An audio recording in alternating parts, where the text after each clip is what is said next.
Friends, welcome back to your study with smart brain. Friends, आज के इस video में लेके आए हूँ फिजिक्स, जो कि आज हम लोग पढ़ने वाले हैं चुंबक तत्व। तो चलिए शुरू। चुंबक तत्व। एक स्थिर चुंबक हमेशा दर्शाती है उत्तर उत्तर उत्तर उत्तर तथा दक्षिण और दक्षिण। फ्लक्स घनता और चुंबकीय क्षेत्र की क्षमता का अनुपात किसी माध्यम में होता है उसकी पारगम्यता। चुंबकीय सुई किस तरह संकेत करती है, तो ये उत्तर की तरह का करती हैं। ट्रांसफार्मर का सिद्धांत आधारित है किस पे? ये होगी आपको विद्युत चुंबकीय प्रेरण के सिद्धांत पर।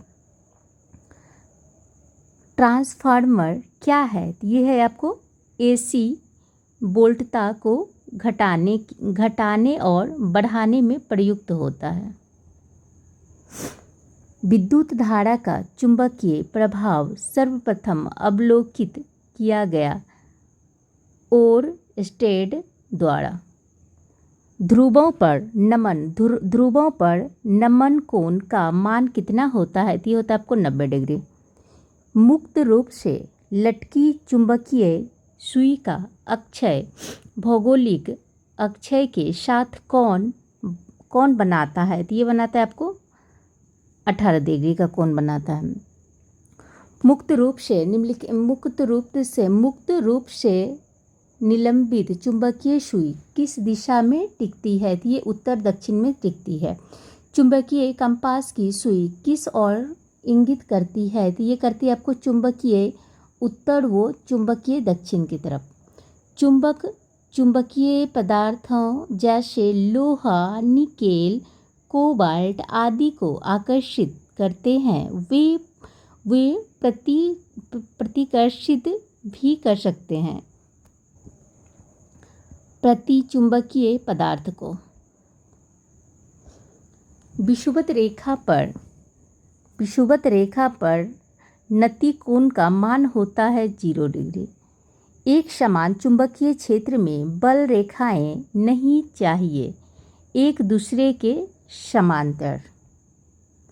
तांबा है विद्युत चुंबकीय यामोत्तर और भौगोलिक यामोत्तर के बीच के कोण को कहते हैं चुंबकीय दिक्पात। एक स्वतंत्र रूप से लटका हुआ चुंबक सदैव ठहरता है उत्तर दक्षिण दिशा में। डायनेमो विद्युत जनित के कार्य करने का सिद्धांत है विद्युत चुंबकीय प्रभाव। यदि किसी चुंबक का तीसरा ध्रुव हो तो तीसरा ध्रुव कहलाता है आपको परिणामी ध्रुव। पृथ्वी एक बहुत बड़ा चुंबक है। इसका चुंबकीय क्षेत्र किस दिशा में विस्तृत होती है? तो ये दक्षिण से उत्तर में होती है। लोहा का क्यूरी ताप होता है 780 डिग्री सेल्सियस। चुंबकीय क्षेत्र का मात्रक होता है गैस। यदि एक चुंबक को 2 भागों में विभक्त कर दिया जाए तो दोनों भाग पृथक पृथक चुंबक बन जाते हैं। किसी चुंबक की आकर्षण शक्ति सबसे अधिक कहाँ होती है? तो ये होती है आपको दोनों किनारों पर। किसी चुंबक की आकर्षक शक्ति सबसे कम कहाँ होती है? तो ये मध्य में होती हैं। स्थायी चुंबक बनाए जाते हैं इस्पात के। स्थायी चुंबक बनाए जाते हैं नर्म लोहे के। किसी भी तल के लंबवत गुजरने वाले संपूर्ण चुंबकीय बल रेखाओं को क्या कहते हैं? तो ये कहते हैं आपको चुंबकीय फ्लक्स।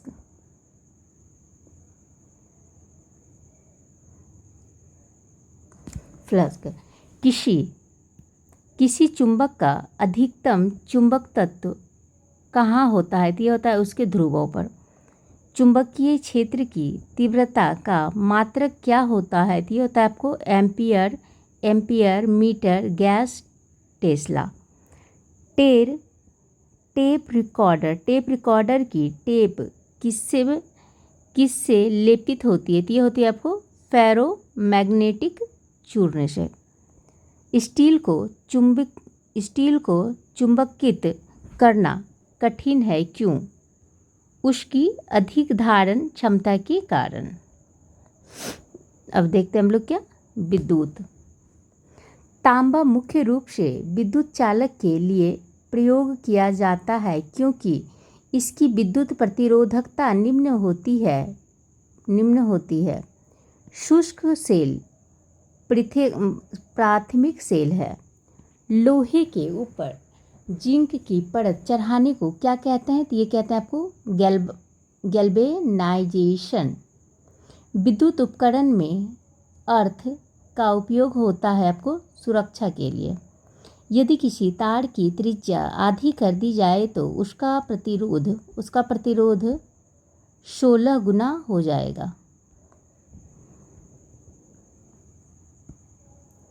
एक सामान्य शुष्क सेल में विद्युत अपघटन होता है अमोनियम क्लोराइड का। शुष्क सेल बैटरी में किनका विद्युत अपघटनों के रूप में प्रयोग होता है? तो ये होता है आपको अमोनियम क्लोराइड और जिंक क्लोराइड का। किरचॉफ का धारा नियम आधारित है आपको ऊर्जा संरक्षण पर। 1 वोल्ट विभवांतर द्वारा त्वरित होने पर एक इलेक्ट्रॉन जितनी ऊर्जा प्राप्त करता है उसे कहते हैं आपको इलेक्ट्रॉन वोल्ट। जब साबुन का बुलबुला आवेशित किया जाता है तब यह फैलता है। डायनेमो एक मशीन है जिनका काम है यांत्रिक ऊर्जा को विद्युत ऊर्जा में परिवर्तित करना। स्थिर विद्युत अवक्षेपित का प्रयोग किससे नियंत्रित करने के लिए किया जाता है? तो ये किया जाता है आपको वायु प्रदूषण के लिए। ट्रांसफार्मर किससे काम करता है? तो ये करता है केवल प्रत्यावर्ती धारा से। 1 किलोवाट घंटा का मान होता है आपको 3.6 × 10⁶ जूल। प्रत्यावर्ती धारा को दृष्ट धारा में बदला जाता है दृष्टकारी द्वारा। शुष्क सेल में जो ऊर्जा संग्रहित रहती है वह है आपको रासायनिक ऊर्जा। यदि किसी प्रारूपी पदार्थ का वैद्युत प्रतिरोधक गिरकर शून्य हो जाता है तो उस पदार्थ को क्या कहते हैं? तो ये कहते हैं आपको अतिचालक कहते हैं। यदि किसी प्रतिरोधक तार को लंबा किया जाए तो उसका प्रतिरोध होता है आपको बढ़ता है। विद्युत मरकरी लैंप में रहता है क्या? कम दाब पर पारा। बिजली के पंखे की गति बदलने के लिए प्रयुक्त साधन है आपको रेगुलेटर। विद्युत बल्ब का तंतु धारा प्रवाहित करने से चमकने लगता है क्या? चमकने लगता है, परंतु तंतु में धारा ले जाने वाले तार नहीं चमकते। इसका कारण है तंतु का प्रतिरोध तारों की अपेक्षा अधिक होता है। प्रतिरोध का मात्रक है आपको ओम। घरों में लगे पंखे, बल्ब आदि लोहे होते हैं सामान्यतः क्रम के। वस्तुओं का आवेशन किसके स्थानांतरित के फलस्वरूप होता है? यह होता है आपको इलेक्ट्रॉन। आप कार में जा रहे हैं। यदि आसमान से बिजली गिरने वाली हो तो सुरक्षित रहने के लिए कार की खिड़कियां बंद कर लेंगे। सामान्यतः प्रयोग में लाई जाने वाली प्रतिदीप्ति ट्यूबलाइट पर क्या अंकित होता है? तो ये होता है आपको 65,000। मानव शरीर शुष्क के विद्युत प्रतिरोध के परिणाम की कोटि क्या है? तो ये होगी आपको 10⁶ ओम। विद्युत उत्पन्न करने के लिए कौन सी धातु का उपयोग होता है? तो ये होता है आपको यूरेनियम का। माइका ऊष्मा और विद्युत दोनों का कुचालक है। जलते हुए विद्युत बल्ब के तंतु का ताप सामान्य होता है आपको 3000 डिग्री सेल्सियस से लेकर 35000 डिग्री। एम्पियर क्या मापने की इकाई है? तो ये होगी आपको विद्युत धारा। एक कृत्रिम उपग्रह में विद्युत ऊर्जा का स्रोत होता है आपको सौर बैटरी। विद्युत ऊर्जा को यांत्रिक ऊर्जा में बदलने की युक्ति है आपको विद्युत मोटर। रासायनिक ऊर्जा का विद्युत ऊर्जा में रूपांतरण होता है इलेक्ट्रोलिस के द्वारा। नेक्स्ट है प्रत्यावर्ती धारा को दिष्ट धारा में परिवर्तित करने वाली युक्ति को कहते हैं आपको रेक्टिफायर। ट्रांसफार्मर प्रयुक्त होता है एसी वोल्ट का उपचयन या अपचयन करने के लिए। प्रतिदीप्ति नली में सर्वाधिक सामान्य प्रयोग होने वाली वस्तु है पारा, वाष्प और तथा आर्गन। तीन पिन बिजली के प्लग में सबसे लंबी पिन को जोड़ना चाहिए आधार सिरा से। दो विद्युत आवेशों के बीच लगने वाले बल्ब से संबंधित हैं कूलाम का नियम। ट्यूबलाइट में व्यय ऊर्जा का लगभग कितना भाग प्रकाश में परिवर्तित होता है? ये होता है आपको 60 से लेकर 70%। समान आवेशों में होता है विकर्षण।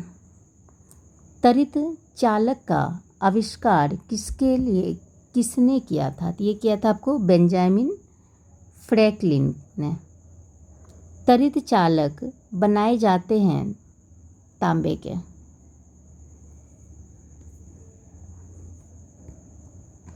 एक मकान में 2 बल्ब लगे हैं, उनमें से एक दूसरे से अधिक प्रकाश देता है। तो ये हो जाएगा आपको डी। कम प्रकाश वाले बल्ब में रेजिस्टेंस अधिक है। डायनेमो परिवर्तित करता है आपको यांत्रिक ऊर्जा को विद्युत ऊर्जा में। डायनेमो का कार्य है आपको यांत्रिक ऊर्जा को विद्युत ऊर्जा में बदलना। विद्युत ऊर्जा को यांत्रिक ऊर्जा में बदलने वाली युक्ति है विद्युत मोटर। बिजली के बल्ब का तंतु बना होता है टंगस्टन का। एक फ्यूज तार का उपयोग किसके लिए होता है? तो अत्यधिक धारा प्रवाह के समय विद्युत परिपथ को तोड़ने के लिए। सर्वाधिक विद्युत चालकता वाला तत्व क्या है? तो ये हो गया आपको चांदी। निम्न में कौन सा विद्युत का अच्छा सुचालक है? तो ये हो गया आपको चांदी। प्रत्यावर्ती धारा को दिष्ट धारा में परिवर्तित करने वाली युक्ति को कहते हैं आपको रेक्टिफायर। 100 वाट वाले एक विद्युत लैंप का एक दिन में 10 घंटे प्रयोग होता है। एक दिन में लैंप द्वारा कितनी यूनिट ऊर्जा प्रयुक्त होती है? तो ये होता है आपको 1 यूनिट। 100 वाट का बिजली का बल्ब 10 घंटे जलता है तो 5 रुपये प्रति यूनिट की दर से विद्युत खर्च होगा आपको 5 रुपया। किलोवाट घंटा किसकी इकाई है? ये होगी आपको विद्युत ऊर्जा के। बिजली के खपत का बिल किसके मापन पर आधारित होता है? ये वाटेज पे। फैराडे का नियम संबंधित है विद्युत अपघटन से। घरेलू विद्युत उपकरणों में प्रयुक्त सुरक्षा फ्यूज तार उस धातु से बनी होती है जिसका गलनांक कम हो। विद्युत फ्यूज में इस्तेमाल किया जाने वाला पदार्थ टीन और शीशा का एक मिश्रण होता है। इस मिश्रण में उच्च विशिष्ट प्रतिरोध एवं निम्न गलनांक होना चाहिए। बिजली सप्लाई के मेष में फ्यूज एक सुरक्षा उपकरण के रूप में लगा हुआ होता है। बिजली के फ्यूज का गलनांक निम्न होता है। विद्युत धातुएं विद्युत की सुचालक होती है क्योंकि उसमें मुक्त इलेक्ट्रॉन होते हैं। अतिचालक का लक्ष्य है आपको उच्च पारगम्यता। इलेक्ट्रिक करंट का यूनिट कौन सा है? तो ये हो गया आपको एम्पियर। आपस में जुड़ी दो आवेशित वस्तुओं के बीच विद्युत धारा नहीं बनती यदि वे होती है आपको समान विभव पर। बिजली के बल्ब का फिलामेंट किस तत्व से बनी होती हैं? तो ये टंगस्टर से होती हैं। बल्ब को तोड़ने पर तेज आवाज़ होती है क्योंकि बल्ब के अंदर निर्वात में वायु तेजी से प्रवेश करती है। बिजली के बल्ब से हवा पूरी तरह से क्यों निकाल दी जाती है? टंगस्टन तंतु के उपचयन को रोकने के लिए। एक विद्युत सर्किट में एक फ्यूज तार का उपयोग किया जाता है सर्किट में प्रवाहित होने वाली अधिक विद्युत धारा को रोकने के लिए। फ्यूज का सिद्धांत है विद्युत का ऊष्मीय प्रभाव। फ्यूज तार किससे बनती है? तो ये बनती है आपको टीन और शीशा की मिश्रण से। Thank you friends, I hope कि वीडियो पसंद आएगा। अगर पसंद आती है तो प्लीज़ शेयर कीजिए, लाइक कीजिए, सब्सक्राइब कीजिए। नेक्स्ट वीडियो में पढ़ेंगे हम लोग ऊष्मा।